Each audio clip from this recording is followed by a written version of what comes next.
तो दोस्तों शुरू करते हैं आज की इंफ्रा न्यूज। पहली खबर जो आ रही है वो है केरला से, जहां पर 10 नए वंदे भारत या फिर नमो भारत ट्रेन हमें चलती हुए नजर आ सकती है। तो दोस्तों जो भी वंदे भारत ट्रेन केरला में अंदर चलती है वो one of the most efficient और काफी ज्यादा पैसेंजर डिमांड वाली ट्रेन है। अगर हम पूरा त्रिवेंद्रम से लेकर कसरगोड वाला स्ट्रेच देखें तो ये एक हाई डिमांड रूट है। केरला की पर कैपिटा भी अच्छी है, तो अकॉर्डिंगली यहाँ पे इन ट्रेन को काफी ज्यादा प्रेफरेंस मिल रहा है। अकॉर्डिंगली यहाँ पर नमो भारत ट्रेन को चलाने के हिसाब से भी डिमांड हो रही थी और 130 की स्पीड से इंटरसिटी ट्रैवलिंग की यहाँ पर डिमांड थी, जिसको देखते हुए बातें चल रही है केरला गवर्नमेंट, केरला के टूरिज्म डिपार्टमेंट और ऑब्वियसली रेलवेज के बीच में। तो हाई प्रोबेबिलिटी है कि केरला के अंदर हमें ढेर सारी नमो भारत ट्रेन, वंदे भारत ट्रेन दौड़ते हुए नजर आए। अगली खबर दोस्तों जो आ रही है वो है भारत के अंदर की one of the largest semiconductor manufacturing hub से रिलेटेड, जहां पर एक और बहुत बड़ा इन्वेस्टमेंट आ रहा है। जब यूपी गवर्नमेंट ने अप्रूव कर दिया है 30,700 करोड़ का प्रोजेक्ट टाक सेमीकंडक्टर्स के द्वारा।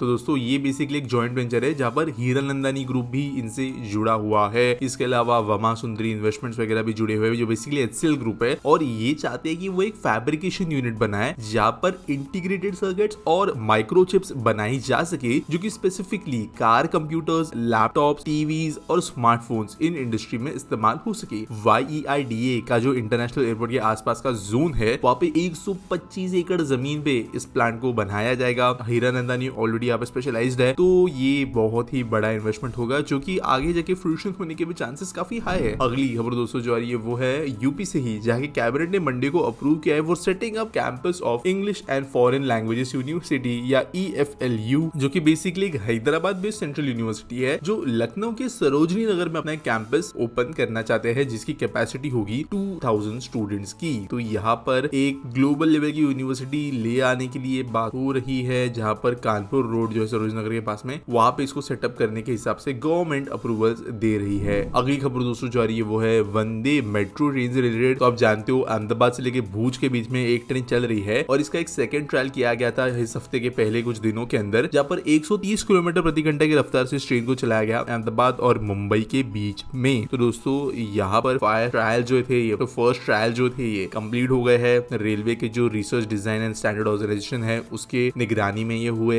यहाँ पर बाकी चेक्स वगैरह भी किए गए। हाई प्रोबेबिलिटी है कि एक रूट चलाया जा सकता है मुंबई अहमदाबाद के बीच में, जो कि 9 से 10 घंटों का होगा और स्टॉप्स इसके कंपैरेटिवली काफी ज्यादा होंगे वंदे भारत से। अगली खबर दोस्तों जो आ रही है वो है महाराष्ट्र से, जब दूसरी रॉयल बंगाल टाइगर को लाया गया है शिमलीपाल सैंक्चुरी के अंदर। तो दोस्तों फॉरेस्ट डिपार्टमेंट ने कहा है कि ऑलरेडी महाराष्ट्र के ताडोबा अंधारी टाइगर रिजर्व में टाइगर्स आ गई है। 10 मेंबर की टीम है सेफ डिपार्टमेंट की, वो सब चीजों की निगरानी कर रही है। वेटरनरीज की टीम यहाँ पर है और बेसिकली इसके वजह से जो है महाराष्ट्र में भी जो टाइगर्स की संख्या कम हुई उसको बढ़ाने की कोशिश की जाने वाली है। वैसे नाम टाइगर्स का रखते जाने वाला है यमुना। अगली खबर दोस्तों जो आ रही है वो है सरकार के द्वारा ग्रांट किए गए एक इंफ्रास्ट्रक्चर स्टेटस से रिलेटेड, जब पर जो पूरा शिपिंग सेक्टर है जिसके अंदर शिप वेसल्स वगैरह भी आते हैं उनको इंफ्रास्ट्रक्चर में इंक्लूड किया जाएगा। तो दोस्तों जो हमारे कोस्टल वेसल्स होते हैं शिपिंग वगैरह के अंदर, इंटर वाटरवेज होते हैं, उनको इंफ्रा नहीं काउंट किया जाता है। हालांकि वो भी एक इंफ्रा का हिस्सा है, लेकिन ये प्रपोजल जो है फिर मिनिस्ट्री ऑफ शिपिंग वाटरवेज ने फाइनेंस मिनिस्टर को भेजा था कि इनका डेफिनेशन चेंज किया जाए। अकॉर्डिंगली फाइनेंस मिनिस्ट्री और ब्रॉडर डेफिनेशंस देख रही है ताकि अगर इनको रीडिफाइन किया जा सके तो पॉलिसी, टैक्सेस, उनको किस तरीके से ट्रीट किया जाता है इसमें बहुत फर्क पड़ेगा। Ship building, maritime development in industry में बड़े लेवल पे इफेक्ट होगा और अकॉर्डिंगली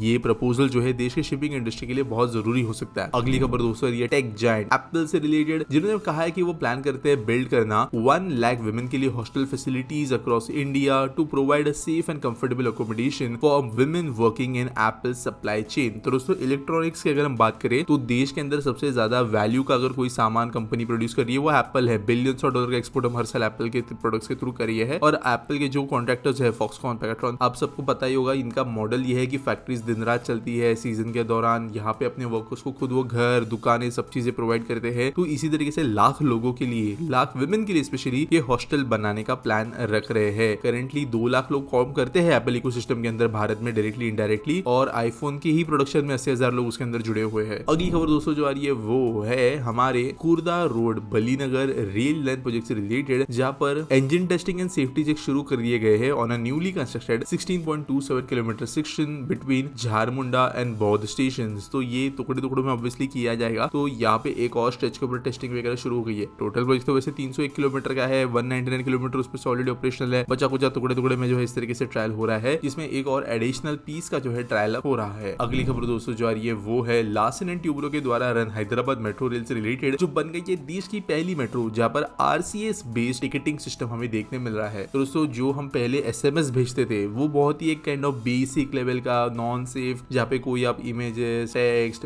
वीडियो, रीड रिसीट्स ये सब चीजें नहीं कर सकते थे। गूगल ने धीरे धीरे करते हुए जो है एंड्रॉइड में RCS फॉर्मेट इंट्रोड्यूस किया और फिर जो है बाद में मजबूरी में एप्पल को भी इंक्लूड करना पड़ा, जिसकी वजह से iMessage और अभी एटलीस्ट एक ओके लेवल का कम्युनिकेशन हो सकता है, व्हाट्सएप ओके लेवल का कम्युनिकेशन हो सकता है नॉर्मल मैसेज के बीच में। तो ये एक स्कोप बढ़ गया था कि SMS के जरिए क्या क्या किया जा सकता है, और इसी के अंतर्गत इन्होंने अभी ये RCS फॉर्मेट निकाला है, जहाँ पर ऑब्वियसली यहाँ पे तो QR कोड ही आएगा, लेकिन एक सिंपल हाई भेज के, ट्रैवल डिटेल्स भेज के जो है पेमेंट करके सीधा टिकट जो है वो SMS पे आ सकता है। अब इसके फायदे भी है, आपको इंटरनेट कनेक्शन की नीड नहीं है, बस नेटवर्क आना चाहिए, फोन नंबर जो है नेसेसरी है, व्हाट्सएप के साथ में आपको जो है प्रमोशंस के लिए साइन अप करने की जरूरत नहीं है, बॉट्स के साथ में ज्यादा इंटरेक्ट करने की जरूरत नहीं है, तो ये चीजें कर ली गई है। आज के आज सवाल के बारे में बात करें तो देवेंद्र मिश्रा पूछते हैं, why doesn't India make many nuclear power plants like France? We could reduce the electricity burden on common people and industries. If we are low on uranium, why don't we have mined them from Africa, some other place? And if you please update on thorium nuclear reactor. तो देखो यार, एक बात करें nuclear की तो ऐसा नहीं कि इंडिया को दिमाग नहीं है कि न्यूक्लियर बनाना चाहिए, लेकिन बहुत चीजों को जो है कंसिडर करना पड़ता है। हम ऐसे नहीं कि प्लांट्स नहीं बना रहे, अच्छे खासे नंबर में प्लांट्स बन रहे हैं। चाइना, US वगैरह के पीछे अभी हमारा ही नंबर होगा। US तो वैसे भी अपने बच्चे कुछ प्लांट्स बंद भी कर रहा है। तो अकॉर्डिंगली यहाँ पर